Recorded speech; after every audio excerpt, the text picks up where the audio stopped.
Hi guys, എന്തൊക്കെയുണ്ട് എല്ലാവരും വിശേഷം? അപ്പോൾ നമുക്ക് വീഡിയോയിലോട്ട് കിടക്കാം കേട്ടോ. തംബ്നെയിൽ കണ്ടപ്പോൾ നിങ്ങൾക്ക് മനസ്സിലായി കാണും. അപ്പോൾ ഇനി കൂടുതൽ വലിച്ചു നീട്ടലൊന്നുമില്ല. എനിക്ക് ചില കാര്യങ്ങൾ നിങ്ങളുമായിട്ട് ഷെയർ ചെയ്യണമെന്ന് തോന്നി. ചില കാര്യങ്ങൾ നമ്മൾ ജീവിതത്തിൽ വളരെ നേരത്തെ തന്നെ തുടങ്ങും, പക്ഷേ മറ്റ് ചില കാര്യങ്ങൾ ഒരുപാട് വൈകിയും തുടങ്ങും. ചില കാര്യങ്ങൾ തുടങ്ങാതെ ഇരിക്കും, പക്ഷേ അതിൻ്റെ ഇമ്പോർട്ടൻസ് നമുക്ക് മനസ്സിലാവുന്നത് കുറച്ച് വർഷങ്ങൾ കഴിഞ്ഞായിരിക്കും. എൻ്റെ കാര്യത്തിലും PSC അങ്ങനെ ഒരു കാര്യമാണ്. ഇപ്പോൾ ഈ വീഡിയോ ചെയ്യുമ്പോൾ എൻ്റെ മുന്നിൽ കുറേ ബുക്സ് ഉണ്ട്, റാങ്ക് ഫയൽസ് ഉണ്ട്, നോട്ട് ബുക്സ് ഉണ്ട്, സ്റ്റഡി ടേബിൾ ഉണ്ട്. ഇതൊക്കെ കാണുമ്പോൾ ഒരു പക്ഷെ നിങ്ങൾക്ക് തോന്നാം ഇവളിപ്പോൾ PSC പ്രിപ്പറേഷൻ തുടങ്ങി, അതിൻ്റെ ജേണിയാണ് പറയാൻ പോകുന്നത് എന്നൊക്കെ ആയിരിക്കാം. പക്ഷേ സത്യത്തിൽ അതല്ല. എൻ്റെ സ്റ്റോറി ഇപ്പോഴൊന്നും തുടങ്ങിയതല്ല കേട്ടോ. ഇതിന് കുറച്ച് വർഷങ്ങളുടെ പഴക്കമുണ്ട്. 2023 ഞാൻ ആദ്യമായി ഒരു PSC എക്സാം എഴുതിയിരുന്നു. ആ എക്സാമിൻ്റെ സമയത്ത് ഞാനൊരു കംപ്ലീറ്റ്ലി ഡിഫറെൻറ്റ് സിറ്റുവേഷനിലായിരുന്നു കേട്ടോ. ഫിസിക്കലി ഭയങ്കരമായിട്ട്, അതായത് ഇനി ഞാൻ ഉണ്ടാകുമോ ഇല്ലയോ എന്നുള്ളൊരു അവസ്ഥ വരെ എത്തി. കാര്യം വേറൊന്നും കൊണ്ടല്ല, എനിക്ക് ഡെങ്കിപ്പനി പിടിച്ചിരുന്നു. അതും സ്റ്റാർട്ടിങ് സ്റ്റേജായിട്ട് പോലും അത്രയും ബുദ്ധിമുട്ടുണ്ടായിരുന്നു. ഒബ്സർവേഷനിൽ വരെ കിടക്കേണ്ടി വന്നിട്ടുമുണ്ട്. ആ ഡെങ്കിപ്പനിയുടെ ഇടയിലാണ് ഞാൻ എൻ്റെ ലൈഫിലെ ആദ്യത്തെ PSC എക്സാം എഴുതാൻ പോയത്. അത് ഏത് എക്സാമാണ്, എന്തിൻ്റെ എക്സാമാണ്, റാങ്ക് ലിസ്റ്റ് ഉണ്ടോ, PSC എന്താണെന്ന് പോലും അറിയാത്തൊരു ടൈമിൽ എഴുതിയതാണ് കേട്ടോ അത്. ആ എക്സാം ഫിസിക്കലി ഞാൻ നേരത്തെ പറഞ്ഞല്ലോ, ശരീരം ഒട്ടും ഓക്കെ അല്ലായിരുന്നു, പക്ഷേ എക്സാം എഴുതണം എന്നൊരു ആഗ്രഹം ഉണ്ടായിരുന്നു. അന്ന് ആ എക്സാം എഴുതാൻ പോകണോ വേണ്ടയോ എന്നൊക്കെ ചിന്തിച്ച സാഹചര്യം ഉണ്ടായിരുന്നു. കാരണം ഹെൽത്ത് ഞാൻ പറഞ്ഞ പോലെ അത്രയും വളരെ മോശമായിരുന്നു. പക്ഷേ എന്തോ ഒരു ധൈര്യത്തിൽ ഞാൻ എക്സാം എഴുതാൻ പോയി. അന്ന് ഞാൻ വലിയ എക്സ്പെക്റ്റേഷൻസ് ഒന്നും വെച്ചിരുന്നില്ല. എനിക്ക് റാങ്ക് കിട്ടും, എനിക്ക് ജോബ് കിട്ടും, അങ്ങനെയൊന്നും കരുതിയിട്ട് പോയതല്ല. എക്സാം എഴുതുക എന്നൊരു കാര്യം മാത്രം മനസ്സിലുണ്ടായിരുന്നുള്ളൂ. പക്ഷേ റിസൾട്ട് വന്നപ്പോൾ ഞാൻ വിജയിച്ചു എന്ന് മാത്രമല്ല, നല്ല റാങ്കിൽ ഉൾപ്പെടുകയും ചെയ്തു.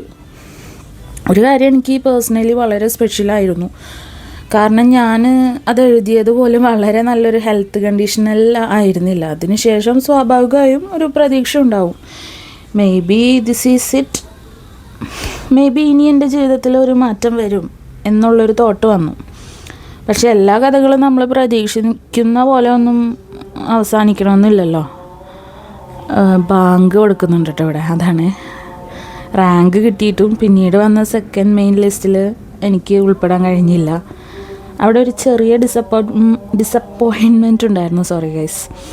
കാരണം ഒരവസരം നമ്മുടെ കയ്യിൽ നിന്ന് എത്തിയത് പോലെ തോന്നിയിട്ട് അത് വീണ്ടും കൈവിട്ടു പോകുമ്പോഴുള്ള അവസ്ഥ, അതും നമ്മൾ ഒരുപാട് ഹാർഡ് വർക്ക് ചെയ്ത് റിസ്ക് എടുത്ത് അത്രയും മോശം ഹെൽത്ത് കണ്ടീഷനായിട്ട് പോലും ഹോസ്പിറ്റലിൽ നിന്ന് ഡോക്ടറിൻ്റെ പ്രത്യേകം പെർമിഷൻ വാങ്ങിച്ചിട്ട് എഴുതാൻ പോയ എക്സാമായിരുന്നു. അത് ആക്സെപ്റ്റ് ചെയ്യാൻ കുറച്ച് സമയം എടുക്കും. പക്ഷേ ഇന്ന് കുറച്ച് വർഷങ്ങൾ കഴിഞ്ഞ് ആ സംഭവത്തെ തിരിഞ്ഞു നോക്കുമ്പോൾ എനിക്ക് അതിനൊരു ഫെയിലിയറായി മാത്രം കാണാൻ കഴിയില്ല. കാരണം ആ എക്സാം എന്നെ കുറേ കാര്യങ്ങൾ പഠിപ്പിച്ചു. എനിക്ക് കഴിയും, ഒന്നും കൂടെ ശ്രമിച്ചിട്ടുണ്ടെങ്കിൽ ആദ്യത്തെ ഒരു 10 റാങ്കിലൊക്കെ ഉൾപ്പെടാൻ കഴിയും എന്നുള്ളൊരു വിശ്വാസം അതിലൂടെ കിട്ടി. അത്രയും ഹെൽത്ത് മോശമായിട്ടും അങ്ങനൊരു നല്ല റാങ്കിൽ എത്തിപ്പെടാൻ പറ്റുമെങ്കിൽ ഫുൾ ഹെൽത്ത് കണ്ടീഷനോട് കൂടിയിരുന്ന് ഒന്ന് ഹാർഡ് വർക്ക് ചെയ്താൽ കിട്ടും എന്നുള്ളൊരു കോൺഫിഡൻസ് വരാൻ തുടങ്ങി. ഒരു പക്ഷേ അന്ന് ഞാൻ ആ അവസരം ഉപയോഗിച്ചൊരു ജോബിലേക്ക് എത്തിയില്ല. പക്ഷെ ഞാൻ കംപ്ലീറ്റ്ലി ഇൻകാപ്പബിൾ ആണെന്നല്ല അതിൻ്റെ മീനിങ്. അതൊരു അറ്റംപ്റ്റ് ആയിരുന്നു, ഒരു എക്സ്പീരിയൻസ് ആയിരുന്നു, ഒരു ചെറിയ പ്രൂഫായിരുന്നു. എനിക്ക് ശ്രമിച്ചാൽ ഇനി എനിക്ക് മുന്നോട്ട് പോകാൻ കഴിയുമെന്ന് തെളിയിച്ചൊരു എക്സ്പീരിയൻസ്.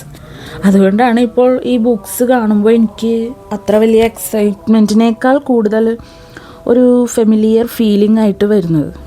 കാരണം ഞാനിതൊന്നും ആദ്യമായിട്ട് കാണുന്നതല്ല. PSC എന്ന വാക്ക് എൻ്റെ ജീവിതത്തിൽ പുതിയതല്ല.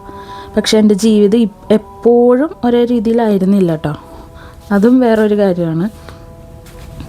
ഒരുപാട് കാര്യങ്ങൾ ഇടയ്ക്ക് മാറി. പഠനം, കരിയർ, പേഴ്സണൽ ലൈഫ്, ഹെൽത്ത്, ഫ്യൂച്ചറിനെ കുറിച്ചുള്ള അൺസർട്ടനിറ്റി എല്ലാം കൂടെ പല സമയത്തും എൻ്റെ ശ്രദ്ധ പല ഭാഗത്തേക്ക് പോയിട്ടുണ്ട്. ചില കാര്യങ്ങൾ ഞാൻ തുടങ്ങി, ചിലത് കംപ്ലീറ്റ് ചെയ്തു, ചിലത് ഹാഫ് വേയിൽ നിർത്തി, ചിലത് വീണ്ടും തുടങ്ങേണ്ടി വന്നു.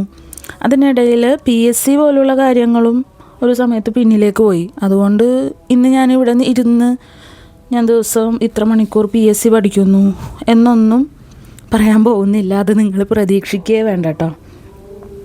കാരണം അതെൻ്റെ റിയാലിറ്റി അല്ല. എനിക്കെൻ്റെ ലൈഫിനെ സോഷ്യൽ മീഡിയയിൽ പെർഫെക്റ്റായി കാണിക്കേണ്ട ആവശ്യമില്ല.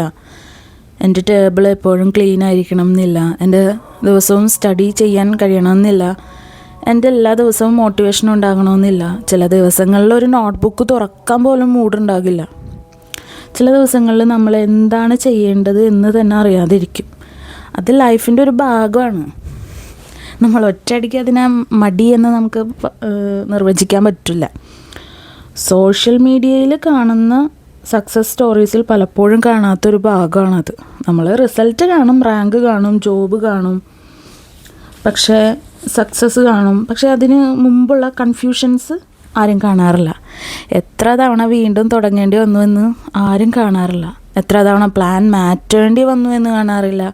എത്ര തവണ ഇനി എന്ത് എന്ന് നമ്മളോട് തന്നെ ചോദിച്ചു എന്ന് നമുക്ക് ഊഹിക്കാൻ പറ്റില്ല. എൻ്റെ ജേണിയിലും അങ്ങനെയുള്ള ഒരുപാട് മൊമെൻറ്റ്സ് ഉണ്ടായിട്ടുണ്ട്. ഇന്ന് ഈ സ്റ്റഡി ടേബിളിൽ ഇരിക്കുമ്പോൾ പോലും എനിക്കൊരു വലിയ ഗോൾ മാത്രം മുന്നിൽ വെച്ചുകൊണ്ടിരിക്കുന്നില്ല ഞാൻ. എനിക്കിപ്പോൾ വേണ്ടത് എൻ്റെ ജീവിതത്തിന് ഒരു ഡയറക്ഷൻ ഉണ്ടാക്കുക എന്നതാണ്. PSC അതിൻ്റെ ഒരു ഭാഗമായിരിക്കാം, ഒരു ഓപ്പർച്യൂണിറ്റി ആയിരിക്കാം, ഒരു പോസിബിലിറ്റി ആയിരിക്കാം. പക്ഷേ എൻ്റെ ഐഡൻറ്റിറ്റി അല്ല. ഞാനൊരു PSC ആസ്പിറൻ്റ് എന്നൊരു ലേബലിൽ മാത്രം എന്നെ കാണുന്നില്ല. എനിക്ക് പഠിക്കാനുള്ള കാര്യങ്ങൾ വേറെ ഉണ്ട്, കരിയറിനെ കുറിച്ചുള്ള പ്ലാൻസ് വേറെ ഉണ്ട്, എനിക്ക് ഡെവലപ്പ് ചെയ്യാൻ ആഗ്രഹിക്കുന്ന സ്കിൽസ് ഉണ്ട്, എൻ്റെ ലൈഫിൽ വേറെ റെസ്പോൺസിബിലിറ്റീസ് ഉണ്ട്. അതിനിടയിൽ എനിക്ക് ചെയ്യാൻ കഴിയുന്ന ചില കാര്യങ്ങൾ ഞാൻ ചെയ്യുകയാണ്. അതുകൊണ്ടാണ് ഈ വീഡിയോസിൽ നിങ്ങൾക്കൊരു പക്ഷേ ഒരു ദിവസം റാങ്ക് ഫയൽ കാണാൻ കഴിയുക, മറ്റൊരു ക്ലിപ്പിൽ എൻ്റെ നോട്ട്ബുക്സ് കാണാം, മറ്റൊരു ക്ലിപ്പിൽ ഞാൻ ടേബിളിൽ ഇരിക്കുന്നത് കാണാം, മറ്റൊരു ക്ലിപ്പിൽ കംപ്ലീറ്റ്ലി ഡിഫറെൻ്റ് ആയ ഒരു ദിവസം കാണാം. അത് ഇൻറ്റൻഷനലാണ്. കാരണം എൻ്റെ ലൈഫ് ഒരു സിംഗിൾ ടോപ്പിക് സ്റ്റോറി അല്ല, എല്ലാം മിക്സ്ഡാണ്. ഒരു ദിവസം പ്രൊഡക്റ്റീവായിരിക്കും, മറ്റൊരു ദിവസം ഒന്നും ചെയ്യാൻ കഴിയില്ല. ഒരു ദിവസം ഫ്യൂച്ചറിനെ കുറിച്ച് ഒരുപാട് പ്ലാൻസ് ഉണ്ടാകും, മറ്റൊരു ദിവസം പ്രസൻറ്റിൽ തന്നെ ഫോക്കസ് ചെയ്യാൻ ബുദ്ധിമുട്ടായിരിക്കും. അതാണ് റിയൽ ലൈഫ്. അവിടെ ഒരു പെർഫെക്ഷൻ ഇല്ല. ഇതിനിടയിൽ ഹോസ്പിറ്റലിലായിരുന്ന ചില മൊമെൻറ്റ്സ് എൻ്റെ ലൈഫിൻ്റെ ഭാഗമാണ്. അവിടെ ഒരു കാര്യം ഞാൻ മനസ്സിലാക്കി, നമ്മൾ എത്ര പ്ലാൻസ് ഉണ്ടാക്കിയാലും ലൈഫ് ചിലപ്പോൾ നമ്മളോട് ഒന്നും ചോദിക്കാതെ തന്നെ പൗസ് എടുക്കും, സ്റ്റക്ക് എടുക്കും. നമ്മളൊരു ടൈം ടേബിൾ ഉണ്ടാക്കും, പഠിക്കണമെന്ന് തീരുമാനിക്കും, ഇത് കംപ്ലീറ്റ് ചെയ്യണമെന്ന് വിചാരിക്കും. പക്ഷേ ഹെൽത്ത് ശരിയല്ലെങ്കിൽ അതൊന്നും നടക്കില്ല. അപ്പോൾ നമ്മളോട് തന്നെ കുറ്റം പറയാൻ തുടങ്ങും. ഞാൻ പിന്നിലായി, എല്ലാവരും മുന്നോട്ട് പോയി, എനിക്കൊന്നും ചെയ്യാൻ കഴിയുന്നില്ല എന്നൊക്കെ. പക്ഷേ ഇപ്പോൾ ഞാൻ കുറച്ചെങ്കിലും മനസ്സിലാക്കിയിട്ടുണ്ട്, ഒരു സ്റ്റെക്ക് എന്നത് ഒരു ഫെയിലിയർ അല്ല. ചിലപ്പോൾ നമ്മൾ നിൽക്കേണ്ടി വരും, റിക്കവർ ചെയ്യേണ്ടി വരും, ശേഷം വീണ്ടും തുടങ്ങേണ്ടി വരും. 2023 ഡെങ്കി വന്നിട്ടും എക്സാം എഴുതാൻ പോയ ആ വ്യക്തിയും ഇന്ന് ടൈം ടേബിളിൽ ഇരിക്കുന്ന ഞാനും ഇന്ന് ഈ ടേബിളിലിരിക്കുന്ന ഞാനും ആക്ച്വലി രണ്ടും ഒരേ ആളാണ്. പക്ഷേ ഇടയ്ക്ക് ഒരുപാട് കാര്യങ്ങൾ സംഭവിച്ചു, ഒരുപാട് എക്സ്പീരിയൻസുകൾ ഉണ്ടായി, ഒരുപാട് തിങ്സ് ചേഞ്ച്ഡായി. അതുകൊണ്ട് ഈ ജേണിയെ ഞാൻ PSC പ്രിപ്പറേഷൻ ജേണി എന്ന് മാത്രം വിളിക്കാൻ ആഗ്രഹിക്കുന്നില്ല. ഇത് അതിനേക്കാൾ വലിയ ഒന്നാണ്. ഇതൊരു റീസ്റ്റാർട്ടാണ്. ഒരു പോയിന്റിൽ ലൈഫ് നമ്മൾ കരുതിയ ഡയറക്ഷനിൽ പോകാതെ വന്നാലും അവിടെ നിന്ന് വീണ്ടും ഒരു ഡയറക്ഷൻ കണ്ടെത്താൻ കഴിയുമെന്ന് വിശ്വസിക്കുന്നതിൻ്റെ ഒരു റീസ്റ്റാർട്ട്. 2023 ആ എക്സാം എനിക്കൊരു ലെസണായിരുന്നു. റാങ്ക് കിട്ടിയത് സന്തോഷം തന്നെയായിരുന്നു. സെക്കൻഡ് മെയിൻ ലിസ്റ്റിൽ എത്താൻ കഴിയാതിരുന്നത് ഡിസപ്പോയിൻമെൻ്റ് ആയിരുന്നു. പക്ഷേ ആ രണ്ടും കൂടി ചേർന്നതാണ് ഇന്നത്തെ ഞാനുണ്ടായത്. ഒന്നുകൂടെ തെളിച്ച് പറഞ്ഞാൽ അന്ന് അതൊക്കെ സംഭവിച്ചതുകൊണ്ടാണ് ഇന്നത്തെ ഞാൻ ഉണ്ടായത്. കാരണം വിജയിച്ചപ്പോൾ അല്ലെങ്കിൽ സക്സസ് ആയപ്പോൾ മാത്രം നമ്മൾ പഠിക്കുന്നില്ല. ചിലപ്പോൾ നമ്മൾ ആഗ്രഹിച്ചതുപോലെ നടക്കാത്ത കാര്യങ്ങളിൽ നിന്നാണ് കൂടുതലും പഠിക്കുന്നത്. ഒരവസരം കിട്ടിയില്ലെങ്കിൽ അതുകൊണ്ട് എല്ലാ അവസരങ്ങളും അവസാനിക്കുന്നു എന്നല്ല. ഒരു എക്സാം ക്ലിയർ ആയില്ലെങ്കിൽ അതുകൊണ്ട് നമ്മൾ ഇൻക്യാപ്പബിൾ ആകുന്നില്ല. ഒരു പ്ലാൻ വർക്കായില്ലെങ്കിൽ അതുകൊണ്ട് ലൈഫിനും ഫുൾ സ്റ്റോപ്പ് വരില്ല. ഒരു പക്ഷേ റൂട്ട് മാറും. അതായിരിക്കാം എനിക്കിപ്പോൾ ഏറ്റവും ഇമ്പോർട്ടൻ്റ് ആയി തോന്നുന്നത് അതാണ് കേട്ടോ.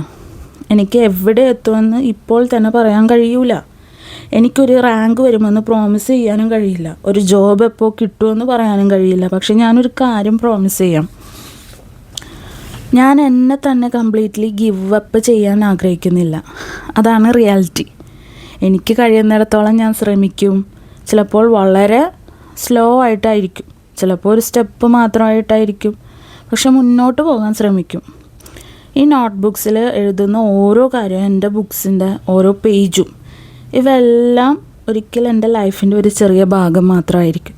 പക്ഷെ ഇന്ന് ഇവ എനിക്ക് ഒരു എന്താ പറയുക, ഇതൊക്കെ എനിക്കൊരു റിമൈൻഡറാണ്. നിനക്ക് വീണ്ടും തുടങ്ങാം, അത്രമാത്രം. എല്ലാം ഒരുമിച്ച് ശരിയാക്കേണ്ട ആവശ്യമില്ല. ഒരു പക്ഷേ ഒരു ദിവസം കൊണ്ട് ലൈഫ് മാറ്റേണ്ട ആവശ്യമില്ല. ഇന്ന് കഴിയുന്നത് ഇന്ന് തന്നെ ചെയ്യാം, അത്രയേ ഉള്ളൂ. നാളെ വീണ്ടും നോക്കാം. അതുകൊണ്ട് ഈ വീഡിയോ കാണുന്ന ആരെങ്കിലും ഇപ്പോൾ സ്വന്തം ലൈഫിനെ കുറിച്ച് കൺഫ്യൂസ്ഡ് ആണെങ്കിൽ, അല്ലെങ്കിൽ ഒരിക്കൽ ശ്രമിച്ചിട്ട് അത് വർക്കാകാതെ പോയിട്ടുണ്ടെങ്കിൽ, അല്ലെങ്കിൽ മറ്റുള്ളവർ മുന്നോട്ട് പോകുന്നത് നോക്കി ഞാൻ മാത്രം ഇവിടെ നിൽക്കുകയാണ് എന്ന് തോന്നുന്നുണ്ടെങ്കിൽ ഒന്ന് ഓർക്കണം, നമ്മുടെ ടൈം ലൈൻ മറ്റൊരാളുടേതല്ല. നമ്മൾ എവിടെ തുടങ്ങി എന്നതാണ് ഇമ്പോർട്ടൻറ്റ്. എത്ര തവണ വീണു എന്നതല്ല, വീണ്ടും എഴുന്നേൽക്കാൻ നമ്മൾ തയ്യാറാണോ എന്നതാണ് ഇമ്പോർട്ടൻറ്റ്. എൻ്റെ കാര്യത്തിൽ ഇതൊരു ഫിനിഷ്ഡ് സക്സസ് സ്റ്റോറി അല്ല. ഒരിക്കലും നിങ്ങളങ്ങനെ പ്രതീക്ഷിക്കുകയും വേണ്ട. ആക്ച്വലി സക്സസ് സ്റ്റോറി ആണോ അല്ലയോ എന്ന് പോലും എനിക്കിപ്പോൾ എനിക്കിപ്പോൾ ഒരു പിടുത്തമില്ല. ഇതിപ്പോഴും ഓൺഗോയിങ് ആണ്. 2023 ഡെങ്കിയുമായി എക്സാം എഴുതാൻ പോയ ഞാൻ ഒരു ദിവസം മുതൽ ഇന്ന് ഈ ടേബിളിലിരിക്കുന്ന ഈ മൊമെൻറ്റ് വരെ ഒരുപാട് കാര്യങ്ങൾ മാറി. പക്ഷെ ഒരു കാര്യം മാത്രം മാറിയിട്ടില്ല. എനിക്ക് എൻ്റെ ലൈഫിനെ കുറച്ചെങ്കിലും ബെറ്റർ ആക്കണം എന്നൊരാഗ്രഹം ഒരുപാട് വളർന്നു. അതുകൊണ്ടാണ് വീണ്ടും ബുക്സ് തുറക്കുന്നത്, വീണ്ടും എഴുതുന്നത്, വീണ്ടും പഠിക്കാൻ ശ്രമിക്കുന്നത്, വീണ്ടും പ്ലാൻസ് ഉണ്ടാക്കുന്നത്. പ്ലാൻസ് എല്ലാം വർക്കാകണമെന്നില്ല, പക്ഷെ പ്ലാൻസ് ഉണ്ടാക്കുന്നത് ഞാൻ നിർത്താൻ ഒരിക്കലും ആഗ്രഹിക്കുന്നില്ല. കാരണം ചിലപ്പോൾ നമ്മൾ തേടുന്ന ഒരു വലിയ മാറ്റം ഒരു വലിയ ഡിസിഷനിൽ നിന്നല്ല വരുന്നത്, വളരെ ചെറിയൊരു സ്റ്റെപ്പിൽ നിന്നായിരിക്കും. ഒരു പേജ്, ഒരു ആപ്ലിക്കേഷൻ, ഒരു മണിക്കൂർ, ഒരു പുതിയ സ്കില്ല്, ഒരു പുതിയ അറ്റംപ്റ്റ്, അല്ലെങ്കിൽ വളരെ സിമ്പിളായി പറഞ്ഞാൽ ഞാൻ വീണ്ടും ട്രൈ ചെയ്യാം എന്നൊരു ഉറപ്പ് നമുക്ക് തന്നെ കൊടുക്കുന്ന ഇതാണ് എൻ്റെ സ്റ്റോറി. ഇതൊരു റാങ്ക് സ്റ്റോറിയല്ല, ഇതൊരു പെർഫെക്ഷൻ പ്രിപ്പറേഷൻ സ്റ്റോറിയല്ല. ഇത് ഇപ്പോഴും നടന്നുകൊണ്ടിരിക്കുന്ന ഒരു സ്റ്റോറിയാണ്. ആൻഡ് മേ ബി ഈ ജേണി എവിടെ എത്തുമെന്ന് നിങ്ങളെപ്പോലെ തന്നെ അറിയില്ല, പക്ഷേ നമുക്ക് ഒരുമിച്ച് കണ്ടറിയാം. This is not end of my story. This is just another beginning. Thank you for watching. ഇനി വരുന്ന വീഡിയോസിലും എൻ്റെ ജേണിയുടെ കുറച്ച് ഭാഗങ്ങൾ നിങ്ങളുമായിട്ട് ഷെയർ ചെയ്യാം. See you in the next one. Okay? അപ്പോൾ എല്ലാവരും സബ്സ്ക്രൈബ് ചെയ്യാം കേട്ടോ. ബൈ.